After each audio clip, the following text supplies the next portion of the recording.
নমস্কার, আমি স্বপন। ইভিএম নিউজে আপনাদের সকলকে স্বাগত। আমরা এই মুহূর্তে উপস্থিত হয়েছি তেজস জনকল্যাণ পার্টি টিজেপি তাদের অফিসে উপস্থিত হয়েছি, রাজ্য অফিসে। আমরা পেয়ে গেছি টিজেপির West Bengal state unit president, সর্বময় কর্ত্রী বলতে পারি, আমরা নেত্রী বলতে পারি, টিজেপির যিনি প্রতিষ্ঠাতাও বটে, আমরা রুবি গুপ্তকে পেয়ে গেছি। রুবিদিকে আমাদের আজকে ইভিএম নিউজে স্বাগত। আমরা রুবিদির কাছ থেকে প্রথম যে বিষয়টা জেনে নিতে চাইব যে তেজস জনকল্যাণ পার্টি, তেজস শব্দটার অর্থ কী, এটা একটু দর্শক বন্ধুদের। তেজস হচ্ছে সূর্যের প্রথম রশ্মি। আর আমি ওই যে আপনি বললেন টিজেপিটা অ্যাকচুয়ালি মিডিয়ার দেওয়া, আমাদের দেওয়া নয়। কিন্তু আমি খুব একটা এটার পক্ষপাতী নই। আমি তেজস বলাতেই পছন্দ করি, তেজস জনকল্যাণ পার্টি বা তেজস। এবং যেরকম বললাম, তেজস সূর্যের রশ্মি। আপনাদের এই তেজস জনকল্যাণ পার্টি গড়ে তোলার পেছনে এই যে পরিশ্রমটা করছেন, এর পেছনে মানে আপনাদের লক্ষ্যটা কি, টার্গেটটা কি? দেখুন, বাংলায় একটি বিকল্প দরকার, বিকল্প সেবা দল দরকার। বাংলায় একটি বিকল্প সেবা দল দরকার। রাজনৈতিক তো ঠিকই আছে, রাজনীতিতে তো রয়েছি, রাজনীতি করছি, বাট একটা সেবা দল দরকার, যেন পরিষেবা দেবা, মানুষকে পরিষেবা দেবে। এবং মানুষও তো আমার মনে হয় সাধারণ প্রান্তিক মানুষ, সাধারণ মধ্যবিত্ত মানুষ সবাই একটি বিকল্প চাইছে। তো সেখান থেকে দাঁড়িয়ে থেকে আমার মনে হয় আমি যখন আমার পার্টির সদস্যদের সঙ্গে বা তখন যারা আমার সাথে ছিলেন, যখনও পার্টি রেজিস্টার্ড হয়নি, তখন থেকেই সবাই বললো যে একটি আমাদের বিকল্প দল দরকার, আমরা নিজেদের ইডিওলজি নিয়ে একটা দল তৈরি করা দরকার, যেখানে স্বতন্ত্রভাবে আমরা কাজ করতে পারবো, কোনো রকম কোনো ওপর থেকে কোনো প্রেশার দাবাও থাকবে না। সেই হিসাবে আমরা দলটাকে তৈরি করেছিলাম। এবং মানুষের পরিষেবাটা তো মূল লক্ষ্য, বেসিক্যালি বাংলার কাজ করাটা হচ্ছে আমাদের মূল লক্ষ্য। আপনারা এই দল তৈরি করার আপনাদের যে তৈরি করার পর বিগত 1 বছর ধরে আপনারা রাজনৈতিক দল হিসেবে এখানে কাজ করছেন, পশ্চিমবাংলায় কাজ শুরু করেছেন। এই 1 বছরে আপনারা ঠিক কত মানুষের কাছে পৌঁছতে পেরেছেন, কিভাবে পৌঁছেছেন? দেখুন, বেসিক্যালি তো দল আমাদের রেজিস্টার্ড হয়েছে 2023 ফেব্রুয়ারিতে। তারপরে পরপর বেশ কয়েকটা ইলেকশন ছিল, যখন কিছু রীতিনীতির মধ্যে আমাদের কিছু নিয়মের মধ্যে থাকতে হয়, অতটা হয়তো খোলাখুলিভাবে আমরা কাজ করতে পারি না বা প্রচার করতে পারি না, সেখানে কিছু বাধ্যবাধকতা থাকে কমিশনের। তারপরে যখন ইলেকশন পিরিয়ডটা ওভার হয়ে গেল, তারপর থেকে আমরা মোটামুটি বেসিক্যালি যেগুলো করি সেটা হচ্ছে প্রান্তিক মানুষের কাছে যাওয়া, মধ্যবিত্ত মানুষের কাছে যাওয়া। কারণ গরিব বা প্রান্তিক মানুষের কাছে তো আমরা সবাই, মানে সব দলই যাওয়া উচিত, সবাই যাচ্ছেও। কিন্তু মধ্যবিত্ত মানুষ অত্যন্ত পীড়িত থাকে, কারণ তাদের কিছু প্রতিবন্ধকতা থাকে, যেগুলো মিডল ক্লাস ভ্যালুস বলি আমরা। তার জন্য অনেক কিছু তারা চাইলেও করতে পারে না, অনেক জায়গায় যেতে পারে না, অনেক কিছু চাইতে পারে না, যেটা হয়তো প্রান্তিক মানুষ বা ওই ধরনের ওই মানুষ, মানে ওই সেকশন মানুষদের হয়তো অতটা অসুবিধা হয় না। সেজন্য আমরা ম্যাক্সিমাম মধ্যবিত্ত মানুষ, বাংলার মধ্যবিত্ত মানুষের কাছে পৌঁছানোটা আমাদের মূল লক্ষ্য। আমরা অবভিয়াসলি প্রান্তিক মানুষের কাছে যাই, গরিব মানুষের কাছে যাই, বিভিন্ন রকম। যেরকম আমি ব্যক্তিগতভাবে বৃহন্নলাদের কাছে যাই, আমাদের বিভিন্ন কলকাতা শহরে বিভিন্ন দেখবেন আপনি এই ক্রসিংগুলোতে, ট্রাফিক পয়েন্টগুলোতে তারা থাকে, তারা যেখানে থাকে আমি সেখানে যাই। ওরা একটা গোষ্ঠী আছে, হয়তো সবসময় আমি নাম নিতে পারি না, তারা ভীষণ স্নেহ করে আমাকে, আমি ওদের সঙ্গে সময় কাটাই, আমি জানতে চাই ওদের কী দরকার, ওদের কী প্রয়োজন, ওদের জীবনযাপনের কীরকম কী ব্যাপারে। সো আমরা এরকমভাবে মানুষের কাছে, বিভিন্ন মানুষের কাছে যাচ্ছি, যারা পথশিশু রয়েছেন, যারা গৃহহীন রয়েছেন। আমি যেমন বিশেষ করে দক্ষিণ 24 পরগনার জেলাগুলোতে যখন যাই, প্রান্তিক ওইদিকে গ্রামে, আমি দেখেছি কীভাবে 4টে খুঁটির ওপরে একটা ছেঁড়া ত্রিপল দিয়ে কোনো রকম একটা শেড করে রয়েছে ঝড় আসার আগে, কোনো রকম তুফান, সেভাবেও মানুষ রয়েছে। তো বিভিন্ন ক্ষেত্রে সেই একটা সেকশন অফ মানুষের এক রকমের অসুবিধা, এক রকমের কষ্ট, এক রকমের ব্যথা রয়েছে। এবং প্রত্যেকটা মানুষের কাছে আমরা পৌঁছেছি, প্রত্যেকটা স্তরের মানুষের কাছে আমি ব্যক্তিগতভাবে পৌঁছেছি, জাস্ট টু আন্ডারস্ট্যান্ড যে তাদের লিভিং কন্ডিশনসগুলো কীরকম রয়েছে। সত্যি করে তারা বিভিন্ন রকমের যে প্রকল্পগুলো রয়েছে বা বলা হচ্ছে সেগুলোর আওতায় আসছে, সেগুলোর সুবিধা পাচ্ছে, নাকি এগুলো শুধুই মৌখিক? আপনাদের পলিটিক্যাল দলের যে সিম্বল এক থালা ভাত, এই এক থালা ভাত, এই সিম্বলটার মধ্য দিয়ে আপনারা কি বার্তা দিতে চাইছেন গোটা রাজ্যের মানুষ? সমৃদ্ধি, সম্পন্নতা, এবং আমি চাই বাংলার মানুষ শান্তির ভাত খাক। একথালা ভাতটা সিম্বলিকভাবে অত্যন্ত গুরুত্বপূর্ণ, কারণ আজকে যা অবস্থা আমাদের বাংলায় চলছে তাতে করে শান্তির ভাত কারোরই খাওয়ার উপায় নেই, সে যেভাবেই হোক। প্রথমত তো ভাতই জুটছে না অনেকের, আর যাদের বা জুটছে তাদের কপালে শান্তির ভাত খাওয়াটা খুব দুঃসহ হয়ে যাচ্ছে। সে কলকাতার শহর কেন্দ্রিকই হোক, শহরতলি হোক, ছোট ছোট শহরগুলো হোক, গ্রাম হোক, ব্লক হোক, আপনি সারা পশ্চিমবাংলায় যেখানেই যান না কেন, আমার ব্যক্তিগতভাবে তাদের সাথে কথা বলে এবং ইন্টারাক্ট করে মনে হয়েছে যে শান্তির ভাতটা খুব ইম্পর্টেন্ট, খুব দরকার, যেটা মানে ব্রাত্য হয়ে যাচ্ছে পশ্চিমবাংলায়। তাই জন্যে আমার মনে হয় এই একথালা ভাত, এই শান্তির ভাত, শুধু শান্তির ভাত নয়, এটার মধ্যে হচ্ছে সমৃদ্ধি। শান্তির ভাত তো নিঃসন্দেহ সমৃদ্ধি, সম্পন্নতা এবং বাংলার মানুষকে যেরকম তাদের পূর্ব গরিমা সেইখানে ফিরিয়ে নিয়ে যাব। আমি চাই বাংলার মানুষ আবার ধনী হোক, আবার সমৃদ্ধ হোক, সম্পত্তি সম্পন্ন হোক, এবং ওই বাংলাকে যে একটা ট্যাগলাইন দিয়ে দেওয়া হচ্ছে, একটা সাইনবোর্ড নিয়ে ঘুরতে হয়, বাংলা দরিদ্র, বাঙালি অলস, এর থেকে বাঙালিকে বের করে নিয়ে আসতে হবে, তাদের পূর্ব গরিমায় ফিরিয়ে নিয়ে যাওয়া, সেটা হচ্ছে মূল লক্ষ্য। আমাদের একটা বিষয় একটু জানার, যে আপনাদের যে সেবামূলক কাজ, সেই ধরনের সেবামূলক কাজ এনজিওরাও করে, রাজনৈতিক দল তার কিছু সামাজিক দায়বদ্ধতা থাকে, গণ আন্দোলন, রাজনৈতিক আন্দোলন, সামাজিক আন্দোলন, এই প্রেক্ষাপটে যে চলমান আন্দোলন, গণ আন্দোলন গেল, আর.জি. কর মেডিকেল কলেজ নিয়ে একটা গণ আন্দোলনের ঢেউ উঠেছে, রাজনৈতিক প্রেক্ষাপট পশ্চিমবাংলাতে, বাংলাদেশের পরিস্থিতিতে দাঁড়িয়ে বিভিন্ন রাজনৈতিক দল তারা তাদের মতো করে প্রতিবাদ করছে। এই গণ আন্দোলন কিংবা রাজনৈতিক কিংবা সামাজিক বিভিন্ন আন্দোলনগুলোতে আপনাদের ভূমিকা ঠিক কী কোথায় ছিল বা আছে বা থাকবে? প্রথমত তো কোনো রাজনৈতিক দল সেবা দল না হয় রাজনৈতিক দল হওয়া উচিত নয়, এবং আমার মনে হয় সেটা হয়ও না। যে কোনো রাজনৈতিক দল আগে সেবা দল হতে হবে। সেবা বলতে মানুষের পরিষেবা দিতে হবে, সেটা খুব ইম্পর্টেন্ট, সেটা দরকার, তবেই সে রাজনৈতিক দল হতে পারে। জাস্ট মিটিং মিছিল করলাম, বক্তব্য রাখলাম, চিৎকার চেঁচামেচি করলাম, সবসময় নিন্দামন্দ করলাম, কটু কথা বললাম, ব্যক্তি কুৎসা করলাম, এইভাবে তো একটা দল কখনো চলে না। আর আমার মনে হয় সেটা ক্ষণিকের হাততালি পাওয়া যায়, মানুষের মধ্যে গ্রহণযোগ্যতাটা খুব কম থাকে। সুতরাং মানুষ দেখে যে কে কাজ করছে, সেটা মোর ইম্পর্টেন্ট। এই জন্য আমার মনে হয় রাজনৈতিক দল হিসাবে তেজস সেবা দল হিসাবেই বলাটা আমি বেশি পছন্দ করি। হ্যাঁ, মানুষ তো রাজনৈতিক দল বলবে, কারণ আমরা যেহেতু রাজনীতির মধ্যে রয়েছি, ইলেকশন কমিশন দ্বারা আমরা পুরোপুরি নিবন্ধিত, তো we are political party definitely. কিন্তু সেবা দল বলতে যার জন্য আপনি দেখবেন আমার এখানে যেগুলো রয়েছে সেবা সপ্তাহ লেখা রয়েছে। সুতরাং সেবা দল বা সেবা সপ্তাহ হিসাবে আমরা নিজেদেরকে মানুষের কাছে পরিচিত হতে চাই। এবার আসছে আপনি বিভিন্ন যে ইভেন্টগুলো রিসেন্টলি যে ইনসিডেন্টগুলো এখানে কলকাতায় হয়েছে, দেখুন আমরা আমাদের মতো করে তাদের সাথে গিয়ে কথা বলেছি। প্রথম দিকে যখন জুনিয়র ডাক্তাররা ওখানে বসেছিলেন এবং তারা যখন অ্যাজিটেশন করছিলেন, তখন তাদের সঙ্গে গিয়ে যখন মনে হয়েছে যে তাদের এজেন্ডাটা অ্যাকচুয়ালি ওই মর্মান্তিক ঘটনা যেটা ঘটেছে সেইটার সঙ্গে সামঞ্জস্য রেখে তারা আন্দোলন করছে, তখন আমি ব্যক্তিগতভাবে তাদের সেখানে ছিলাম, আমি গেছি, আমি তাদের সাথে কথা বলেছি। শুধু তাই নয়, আমি যে মেয়েটি মারা গেছেন, ডাক্তার মেয়েটি, অত্যন্ত দুঃখের, এত প্রতিভাময়ী একটি মেয়ে, সে মারা গেল এভাবে, এত কষ্ট, এরকমভাবে, এত করুণভাবে। আমি তার বাবা মার সাথেও কথা বলেছি, এবং তার বাবা মার সাথেও আমি ইন্টারাক্ট করার পরে আমি বুঝেছি যে তারাও কতটা মর্মাহত, তাদের দুঃখ কষ্ট ইত্যাদি আমি এগুলো। সুতরাং আমরা আমাদের মতো করে জানতে চেয়েছি। হ্যাঁ, এবার আপনি জিজ্ঞেস করতে পারেন যে রাস্তায় নেমে আপনি নাড়া লাগাননি কেন? না, আমার মনে হয়েছে তখন সেটা প্রয়োজন ছিল না। তখন যখন রাত দখল, দিন দখল, যেখানে যেরকম হয়েছে, আমরা নিজেদের মতো করে আমরা গেছি, আমরা তাদের সঙ্গে যোগদান করেছি এবং সেখানে প্রতিবাদ করেছি যতক্ষণ অবধি এই অভয়ার ন্যায় বিচারের জন্যে মানুষ লড়েছে। যবে থেকে এজেন্ডা পাল্টে গেছে তবে থেকে আমরা মনে করেছি যে সেটা আমাদের এজেন্ডা ছিল না, আমরা সেটা খুব একটা তার সাথে সহমত পোষণ করিনি। সুতরাং তারপর থেকে আমরা ওইভাবে গিয়ে তাদের সঙ্গে দাঁড়াইনি। যতক্ষণ অবধি অভয়ার বিচারের ব্যাপার ছিল আমরা ডেফিনেটলি দাঁড়িয়েছি।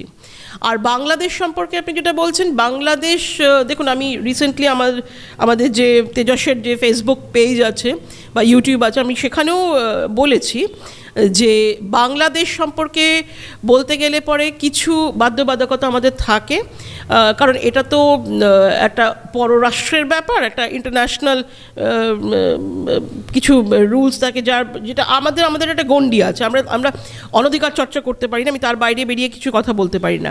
সেই লিমিটের মধ্যে থেকে বাংলাদেশ সম্পর্কে যেটুকু প্রতিবাদ করার আমি ডেফিনেটলি করেছি। হিন্দুদের ওপরে যে অত্যাচার হচ্ছে বা সংখ্যালঘুদের ওপরে অত্যাচার হচ্ছে, টু বি প্রেসাইজ, সেটা অত্যন্ত নিন্দনীয়। কিন্তু এখানে শুধু কোনো একটি পার্টিকুলার সম্প্রদায়, সে হিন্দু হোক বা বৌদ্ধ হোক বা যে কোনো হোক, তাদের কথা বলে নয়, মানুষের ওপর অত্যাচার হচ্ছে, এটা নিয়ে আমি সবথেকে বড় সরব হয়েছি যে মানুষের ওপর এই ধরনের অত্যাচার হওয়া উচিত না, সেটা সংখ্যালঘু হোক সংখ্যাগরিষ্ঠ হোক, যে কোনো মানুষের ওপরই হোক না কেন। আমার মনে হয় সেটা ঠিক নয়, এটা ইমিডিয়েটলি ওদের বন্ধ করা উচিত। এখন বলবেনটা কাকে? ওদের ওখানে তো আর কোনো নির্বাচিত সরকার নেই, এটা তো একটা কী বলে ওই একটা অ্যাডভাইজারি কমিটি, উপদেষ্টা কমিটি রয়েছে। তো অন্তর্বর্তীকালীন সরকার কেন বলছে আমি জানি না, সরকার তো নির্বাচিত না হলে সরকার আবার হয় কী করে? তো যাই হোক, যারাই রয়েছেন ওখানে প্রশাসনে, তো তাদেরকে বলবেন কি করে? তারা তো সবাই নিজের কুর্সি বাঁচাতে ব্যস্ত, তাদের নিজেদের কম্পালশন রয়েছে। সুতরাং কে কাকে দেখবে? তবে হ্যাঁ, সাধারণ মানুষ, আমি বলবো ওখানে যে ধরনের যারা এই ধরনের অত্যাচার করছে, সেটা আমি তখনও সরব হয়েছি, আমি আমাদের নিজেদের তেজস্বের থ্রু দিয়েও সরব হয়েছি। এটা নিন্দনীয়, এটা না হওয়াই বাঞ্ছনীয়। কারণ মনে রাখতে হবে, ওদিকে যেরকম সংখ্যালঘুরা যারা রয়েছেন, আবার এদিকেও তো ওদের দেশের লোকেরা রয়েছে, বাংলাদেশিরা। সুতরাং তাদের ওপরে যদি কোনো রকম আঘাত আসা উচিত নয়, এবং যেন না আসে। কারণ ভারতীয়রা অত্যন্ত এই সমস্ত ব্যাপারে অত্যন্ত আতিথেয়তাপরায়ণ, এবং ভারতীয়রা, বিশেষ করে বাঙালিরা, আমরা পশ্চিমবাংলার মানুষ যারা, আমরা অত্যন্ত ইনক্লুসিভ, আমরা সবাইকে নিয়ে বাঁচি। এই জন্যই আমরা সমাদৃত সব জায়গায়, যে আমরা সবাইকে নিয়ে বাঁচি, আমরা সবাইকে ওয়েলকাম করি, সবাইকে স্বাগত জানাই, আমরা কারোর উপর আঘাত জেনারেলি আসতে দিই না। তো সেই জন্য আমার মনে হয় ওই সব দিকে ওই দেশে এগুলো না হওয়াই বেটার। এবং গভর্নমেন্ট অফ ইন্ডিয়া, সে ভারত সরকার কী করবেন সেটা তো ভারত সরকারের স্বরাষ্ট্র দপ্তর রয়েছে, তারা ঠিক করবে, তারা কি করবে না করবে, কিভাবে চলা উচিত। তবে যেটা হচ্ছে সেটা না হলেই বাঞ্ছনীয়, এটা অন্তত আমি মনে করি। তেজস রাজনৈতিক দল, তো নির্বাচনের ব্যাপারে রুবি গুপ্তর পরিকল্পনা কি? It's too early two comment. আমি সবসময় বলতে পছন্দ করি তেজস রাজনৈতিক সেবা দল, সেবা দলটাই বেটার শুনতে। রাজনৈতিক দল, সবাই তো রাজনৈতিক দল, রাজনৈতিক, সুতরাং বাট তেজস সেবা দল। আমরা চেষ্টা করি যতটা সম্ভব আমাদের ক্ষমতার মধ্যে থেকে আমরা মানুষকে পরিষেবা দেওয়াটা চেষ্টা করি, সুতরাং সেবা দল বলাটাই বেটার। আর ইলেকশন এখনও অনেক দেরি আছে। আমি জানি না আগামী বছর পুরো ভোট হবে কিনা, যদি মিউনিসিপ্যালিটি বা কর্পোরেশন ইলেকশন হয় তখন আমরা দেখব। আর 2026 এখনও দেরি আছে, সময় আছে। তখন মানুষ যেরকম চাইবে, আমাদের সাধারণ মানুষ যারা রয়েছে, যারা চাইছে বিভিন্ন জায়গা থেকে, উত্তরবঙ্গ আছে, দক্ষিণবঙ্গ আছে, মধ্যবঙ্গ আছে, সব জায়গা থেকেই মানুষ যেরকমভাবে চাইবে, কারণ তারা তো যেভাবে তেজসকে সাপোর্ট করছে, যেভাবে তেজসের সঙ্গে এগিয়ে আসছে, ধর্ম, বর্ণ, সম্প্রদায়, লিঙ্গ, বয়স, সব কিছু নির্বিশেষে আমি আপ্লুত। আমি সত্যি তাদের কাছে কৃতজ্ঞ, আমি তাদের করজোড়ে প্রণাম জানাই, যেভাবে মানুষ ভরসা করছে, বিশ্বাস করছে, এগিয়ে আসছে। তো সুতরাং তাদের সঙ্গে পরবর্তীকালে আমরা সেসব ব্যাপার নিয়ে দেখব, মানুষ কী চাইছে, মানুষ যেরকম চাইবে সেরকমভাবে তেজস এগোবে। তেজস তো সাধারণ মানুষের দল, মানুষকে নিয়ে। তেজস কি পশ্চিমবাংলায় বিজেপি আর তৃণমূল কংগ্রেসের বিকল্প আর একটা রাজনৈতিক শক্তি হিসেবে আসতে পারে বা আসার চেষ্টা করছে? দেখুন, কোনো দলের সঙ্গে আমাদের কোনো কম্পিটিশন নেই, কোনো দলের সঙ্গে আমাদের কোনো কম্পিটিশন নেই। প্রত্যেকে, আপনি যাদের নাম করলেন, এরা সমস্ত একজন জাহাজ প্রতিম, সমস্ত বিশাল বড় দল, এরা বহুদিন ধরে রয়েছেন, এরা সম্মানীয় সব ব্যক্তিরা রয়েছেন এখানে।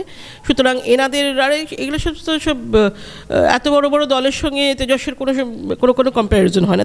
তেজস সবে নতুন দল, সবে ভূমিষ্ঠ হয়েছে, ফলে তেজস বিকল্প কিনা সেটা মানুষ বেছে নেবে। মানুষকে বিচার করতে দিন, মানুষকে বিবেচনা করতে দিন। মানুষ বিচক্ষণ, পশ্চিমবাংলার মানুষ, তারা বেছে নেবে যে কোনটা বিকল্প হতে পারে। তেজসের কাজ হচ্ছে জনসেবা করা, মানুষকে পরিষেবা দেওয়া, আমাদের যা ইডিওলজি তার সেই অনুযায়ী কাজ করা, এবং আমাদের যা কাজ, আমাদের যা এজেন্ডা আছে সেই অনুযায়ী আমরা কাজ করে যাব। বিকল্পকে বিকল্প না, এটা মানুষ বেছে নেবে, এটা তেজস বিচার করতে পারে না। সরকারে কিংবা প্রশাসনের কোথাও না থাকলে আপনি মানুষকে সেবা দেবেন, সেটা তো ব্যক্তিগত উদ্যোগে বা দলীয় উদ্যোগে সেটা খুব সামান্য বিষয় হয়, কিন্তু আপনাকে তো প্রশাসনিক কোনো একটা জায়গায় থাকতে হবে, পঞ্চায়েতে থাকতে হবে, পৌরসভায় থাকতে হবে, কিংবা রাজ্য সরকারের ক্ষমতায় আসতে হবে, তবেই তো আপনি বৃহৎ অংশের আপনার যে পরিকল্পনা, গোটা রাজ্যের মানুষের অর্থনৈতিক উন্নতি, তাদের একটা আর্থসামাজিক কাঠামোর এই পরিবর্তন, এটা তো আপনি প্রশাসনিক ক্ষমতার বাইরে থেকে আপনার পক্ষে কী করে করা সম্ভব? দেখুন, যেখানে ইলেকটোরাল ডেমোক্রেসি আছে, আমাদের গণতন্ত্র তো সেই ফেক গণতন্ত্র নয়, আমাদের তো ইলেকট্রাল ডেমোক্রেসি। ফলে যেখানে মানুষ নির্বাচিত করে সরকারকে, মানুষ নির্বাচন করে, through the process of adult franchise, সেখানে কোনো দল বলতে পারে না যে আমি এখানে এই ক্ষমতায় আসবো বা ওই ক্ষমতায় আসবে, সেটা মানুষ নিয়ে আসবে। সেটা পুরো ভোট হোক, মিউনিসিপ্যালিটি কর্পোরেশন হোক বা বিধানসভা নির্বাচন হোক, যাই হোক না কেন, সে তো মানুষ ডিসাইড করবে। সাধারণ মানুষ যদি মনে করে যে না এরা বিকল্প হওয়ার এদের সমস্ত রকম গুণ রয়েছে এবং এরা যে কথা বলছে বা যে এজেন্ডা দেখাচ্ছে এরা করতে বদ্ধপরিকর এবং প্রতিজ্ঞাবদ্ধ, মানুষ নিজেই নিয়ে আসবে। সেখানে তেজস্বের করে আমি চাইলেই তো কালকে গিয়ে আমি কোনো একটি প্রশাসনিক পদে বসতে পারি না। আমাকে তো প্রশাসনিক পদে গণতন্ত্রের মাধ্যমে বসতে হবে, নির্বাচনের মাধ্যমে বসতে হবে। তো নির্বাচনটাকে কে ডিসাইড করবে? সেটা সাধারণ মানুষ ডিসাইড করবে, বাংলার মানুষ ডিসাইড করবে। বাংলার মানুষ যদি মনে করে যে হ্যাঁ ঠিক আছে আমরা চাই তেজস্কে, তখন তেজস ডেফিনেটলি যাবে। তবে এইটুকু গ্যারান্টি দিতে পারি আমি যে তেজস যা বলে তা করবে। কারণ ওই লোভ লালসা বা মানুষকে ঠকানো এইসবের কারবারের মধ্যে তেজস নেই, থাকবেও না। এটা আমি আজকে আপনাকে বললাম, আপনি 2 বছর পরে আসলেও আমি আপনাকে একই কথা বলবো, 1 বছর পরে আসলেও বলবো। তেজস যা এজেন্ডা যেরকম বলবে মানুষকে, তেজস তাই করবে এবং সেটাইতেই তেজস বদ্ধপরিকর, সেটাই আমাদের মূল লক্ষ্য। সুতরাং মানুষ ডিসাইড করবে আমরা কোথায় বসবো বা কী বসবো বা আদৌ বসবো কিনা, সেটা মানুষ ডিসাইড। এখন রাজ্য সরকার প্রায় 30টার মতো কাছাকাছি পুরসভাতে প্রশাসক বসিয়ে রেখেছেন, হাওড়া সহ এই সমস্ত পুরসভাগুলোতে। এইগুলোতে যদি 2025-এ নির্বাচন হয় তাহলে তেজসের অবস্থান কী? দেখুন, আমি তো বারবারই একই কথা বলছি যে মানুষ যদি চায় আমরা যে কোনো নির্বাচনে পার্টিসিপেট করতে প্রস্তুত রয়েছি। সুতরাং যদি যে ধরনের অ্যাডমিনিস্ট্রেটর বসিয়ে রেখে দিয়েছে এবং নির্বাচন হবে কিনা আমি জানি না, যদি নির্বাচন হয় তাহলে পরে ডেফিনেটলি কিন্তু মানুষ চাইবে আগে আপনি না প্রার্থী দেবেন তবেই না মানুষ আপনাকে চাইবে। আপনি কি সেই জায়গাতে পৌঁছে গেছেন যে আপনি এই পুরসভাগুলোতে প্রার্থী দিতে পারবেন? আপনার কি সেই? ডেফিনেটলি স্যার, ওতে কোনো অসুবিধা নেই। তেজস তো সাধারণ মানুষকে নিয়ে প্রতিদ্বন্দ্বিতা করছে। তেজসকে আলাদা আলাদা করে নেতা তৈরি করে রেখে দিতে হবে না যে ওই আমার ম্যান্টেল পিসের মতো আমার বাড়িতে সাজানো রয়েছে সবাই এই এক নেতা, তার এই এক নেত্রী, এই এক নেতা। না, আমাদের সাধারণ মানুষের মধ্যে থেকে তুলব। পুরসভাগুলোতে যদি আপনি বলুন, পুরসভাগুলোতে বা ইভেন এই ধরনের এই যে কাউন্সিলর ইলেকশন বা মানুষ এমন মানুষের সঙ্গে আইডেন্টিফাই করতে চাই যাকে সে সারাক্ষণ দেখছে, সে সারাক্ষণ জানছে। আমি ধরুন ফর এক্সাম্পল আমি যে ওয়ার্ডে থাকি বা আমি যে এলাকায় থাকি, এখানকার যদি লোকাল মানুষকে দিয়ে আমি যদি না প্রতিদ্বন্দ্বিতা করে বা না পার্টিসিপেট করে, আমি যদি বাইরে থেকে লোক নিয়ে সেখানে করে, সে জানবে কী করে আমার কোন গলিতে নোংরা হয়ে রয়েছে, কোথায় জঞ্জাল পড়ে রয়েছে, কোন ড্রেন ব্লক হয়ে রয়েছে, কোথায় জল আসছে না, কোথায় জল ঢুকে যাচ্ছে বা জল দাঁড়িয়ে যাচ্ছে। এই যে সাধারণ যে লোকাল প্রবলেম যেগুলো, সেগুলো জানবে কী করে? ফলে আমাদের তো সাধারণ মানুষকে নিয়ে যে ধরনের নির্বাচনই আসুক না কেন, আমার তো বাংলার ছেলেমেয়েদের নিয়ে আমাদের তো প্রতিদ্বন্দ্বিতা করব বাংলার মানুষকে নিয়ে, যে এরিয়া সেই এরিয়ার মানুষকে নিয়ে করবো। আমাদের তো প্রত্যেক এরিয়াতেই সবাই রয়েছে যারা তেজসের সদস্য, তেজসকে সাপোর্ট করছে। ফলে তারা বেরিয়ে আসবে, শিক্ষিত যুব সমাজ বেরিয়ে আসবে, তারা বেরিয়ে এসে প্রতিদ্বন্দ্বিতা করবে। অসুবিধা তো কিছু নেই। মানুষ যদি সাথে থাকে তাহলে পরে আপনার প্রার্থীর কোনো অসুবিধা হয় না, প্রার্থী তৈরি করতে হয় না। তাহলে 294টা সিটেই আপনারা প্রস্তুত আছেন? দেখুন, কটা সিটে প্রস্তুত আছি আর কটা সিটে আমরা পার্টিসিপেট করব সেটা তো এখন থেকে বলা যায় না। আমরা প্রস্তুত, তার কারণ হচ্ছে আলাদা করে তো কোনো প্রস্তুতি নিতে হয় না। আমরা মানুষের কাছে গেছি। হ্যাঁ, কিছু জিনিস থাকে যেগুলো যতক্ষণ আপনি ক্ষমতায় আসছেন ততক্ষণ আপনি মানুষকে দেখাতে পারবেন না যে এই জিনিসটা আমি করলাম। বাট মানুষকে আমরা বলছি, তাদেরকে বোঝাচ্ছি, মানুষ বুঝছে। এবং সবথেকে বড় কথা, বাংলার সাধারণ মানুষ, শিক্ষিত সমাজ, সুশীল সমাজ, সুবুদ্ধিসম্পন্ন মানুষ যারা বাংলার রয়েছেন, তারা প্রত্যেকেই মনে করছেন যে তেজসের ওপর ভরসা করা যায় এবং তেজসকে আগামী দিনে তারা দেখতে চান, সেই জন্যই তো দলে দলে আসছেন। সুতরাং আমিও অপটিমিস্টিক এবং আমি মনে করি যে সাধারণ মানুষ যদি চায়, আমরা সবসময় প্রস্তুত। আমাদের তো কোনো আলাদা করে প্রস্তুতি নেবার তো কিছু নেই। মানুষের কাজ করলেই আপনি প্রস্তুত, সুতরাং আলাদা করে প্রস্তুতির দরকার হয় না। কি কথা বলছেন, যে কথাটা শোনার পর আপনারা কি বার্তা দিচ্ছেন, যেখানে আপনারা বলছেন যে সেটা শোনার পর মানুষ আপনার উপর আস্থা রাখছে, সেই কথাটা কি? সবথেকে বড় জিনিস হচ্ছে বাংলার মানুষের আর্থসামাজিক উন্নতি। বাংলার মানুষ স্বপ্ন দেখতে ভুলে গেছে, যুব সমাজ স্বপ্ন দেখতে ভুলে গেছে। আজকে যদি কালকে যদি ইলেকট্রিক বিল বাড়িতে 1 মাসে বেশি আসে না, রাতের ঘুম ছুটে যায়। একটা যদি নেমন্তন্ন এক্সট্রা থাকে, কি গিফট দেবো সেই টাকাটা কোত্থেকে আসবে? মাসের অন্য একটা জিনিস কার্টাইল করে সেই টাকাটাকে দিতে হয়। বাংলার মানুষের এরকম অবস্থা হবে কেন? আমি তো সেটাই বুঝতে পারছি না। এরকম তো ছিল না। আমরা তো বাঙালিরা তো এরকম নয়। আজকে সারা দেশের কাছে, সারা বিশ্বের কাছে মানুষের, বাঙালিদের ট্যাগ হয়ে গেছে অলস জাতি, কিছু করতে চায় না, রিস্ক নিতে পারে না, ব্যবসা বাণিজ্য তো ছেড়েই দিন। একটা এমন স্টেট যেখানে না কোনো নতুন শিল্প, না ব্যবসা বাণিজ্য, না লগ্নি, না কিচ্ছু নেই। মানুষ শুধু সারাক্ষণ ধরে ওই যা ডোল আউটস আসছে, ভাতা, ভিক্ষা ইত্যাদি, যা সমস্ত অনুদান টনুদান যা যা আসছে, এর ওপরে ভরসা করে কখনো এই ফ্রিতে চালটা পাবো, কখনো এই ফ্রিতে ডালটা পাবো। কেন? ঠিক আছে, রেশন সিস্টেম থাকে, I understand, it is okay, কিন্তু মানুষের অর্থনৈতিক অবস্থা, বাংলার মানুষের অর্থনৈতিক অবস্থা এমন হবে না কেন যখন সে নিজেরটা নিজে তৈরি করে নিতে পারে, নিজেরটা নিজে রোজগার করতে পারবে? আমরা তো সেটাই চাই। সরকার আনার মেইন উদ্দেশ্য কি? মানুষকে বেকার করে রেখে দেবো, মানুষকে গরিব করে রেখে দেবো, যাতে সারাক্ষণ তারা ফ্রিতে কী আসছে সেটা ভাবনা করে? না, বাঙালিরা সেটা চায় না। আজকের বাঙালি একদম কমপ্লিটলি পরিবর্তিত বাঙালি, এদের মাইন্ডসেট আলাদা, এরা বিশ্ব বাঙালি। সুতরাং বিশ্বায়ন দেখছে তারা জানে, তারা বিশ্বের বিভিন্ন দেশে চলে যাচ্ছে, সেখানে গিয়ে তারা ধনী হচ্ছে। তাহলে আমার দেশে, আমার রাজ্যে, আমার জন্মভূমিতে সমস্ত কিছু থাকা সত্ত্বেও কেন তারা গরিব হয়ে রয়েছে? কেন সেই সাইনবোর্ড রয়েছে বাঙালি দরিদ্র, বাঙালি গরিব, বাঙালি অলস, বাঙালি কোনো রিস্ক নিতে পারে না?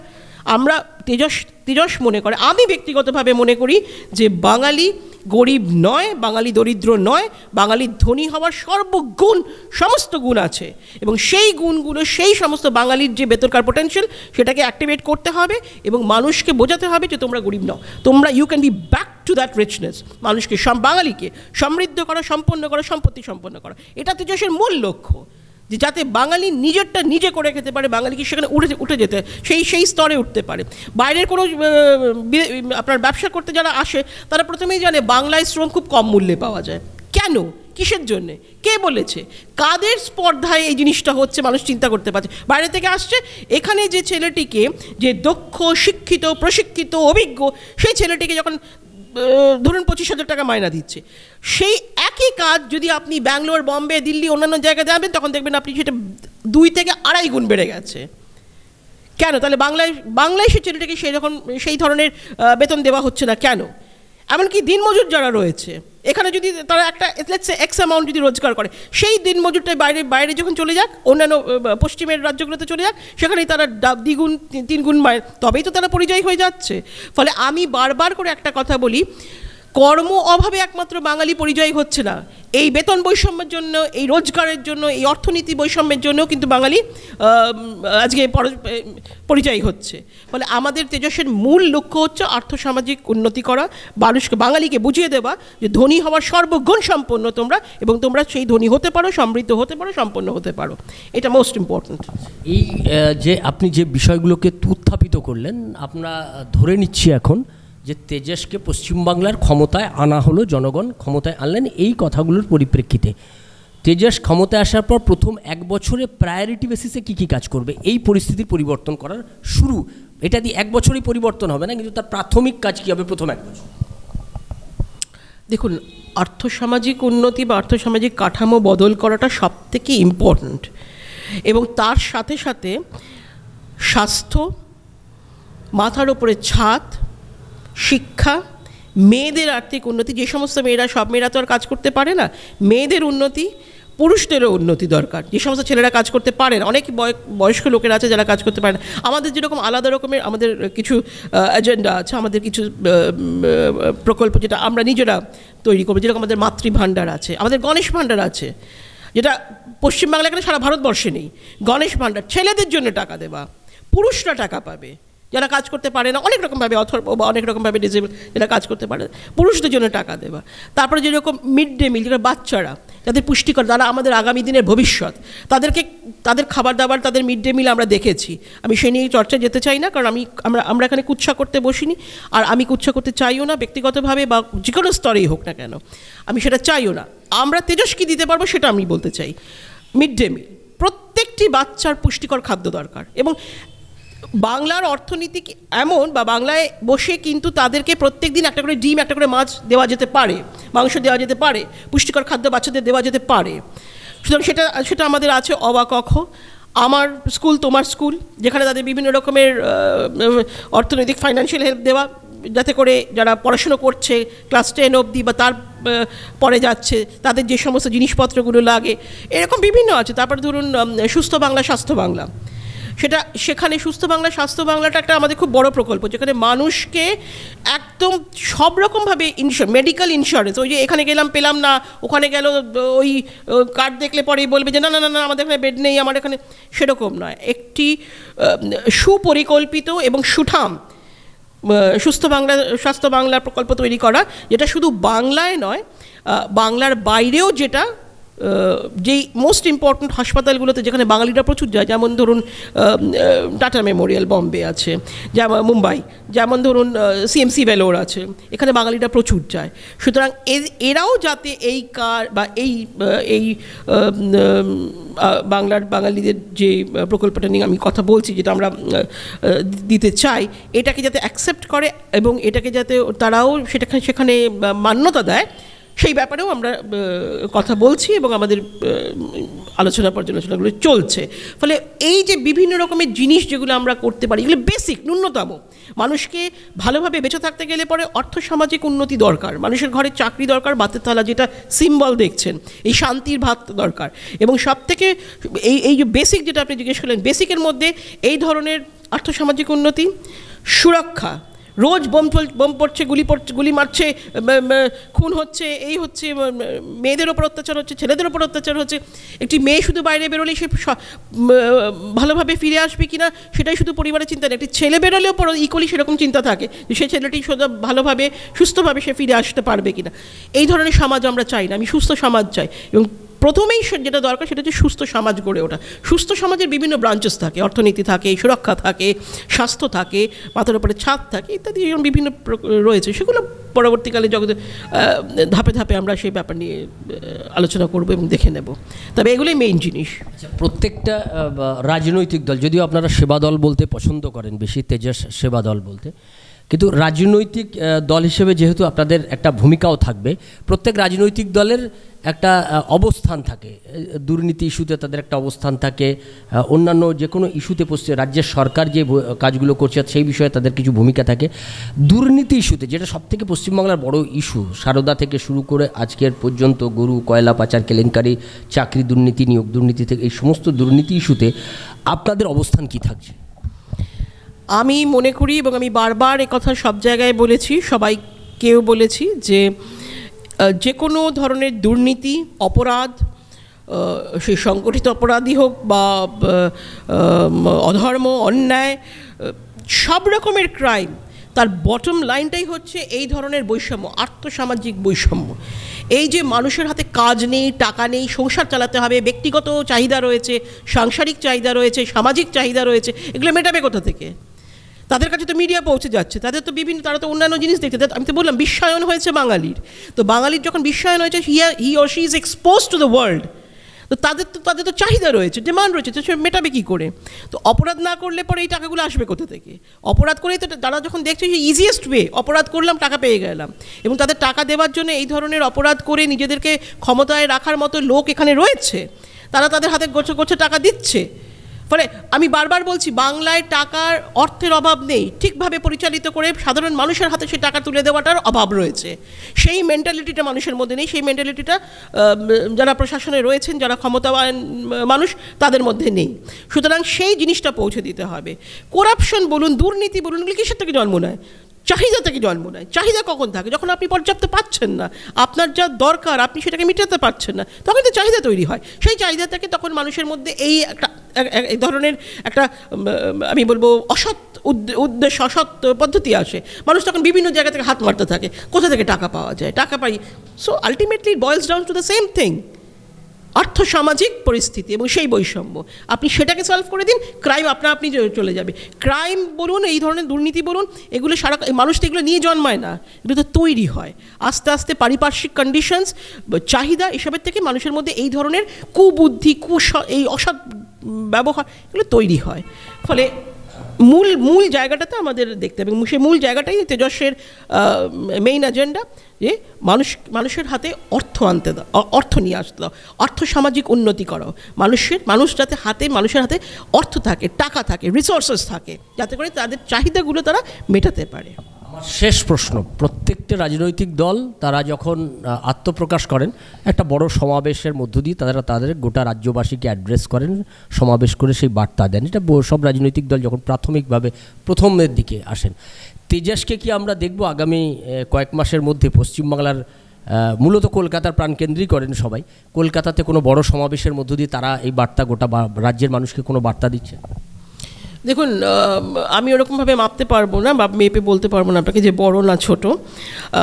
সমাবেশ তো ডেফিনেটলি হবে এবং আমরা তো নিশ্চয়ই রাস্তায় নামবো, পথে নামবো, নেবি মানুষের, কারণ প্রচুর মানুষ যারা তেজসের ফেসবুক আর ইউটিউব ফলো করেন তারা রেগুলার বেসিসে আমি প্রচুর মেসেজ পাই, ফোন পাই।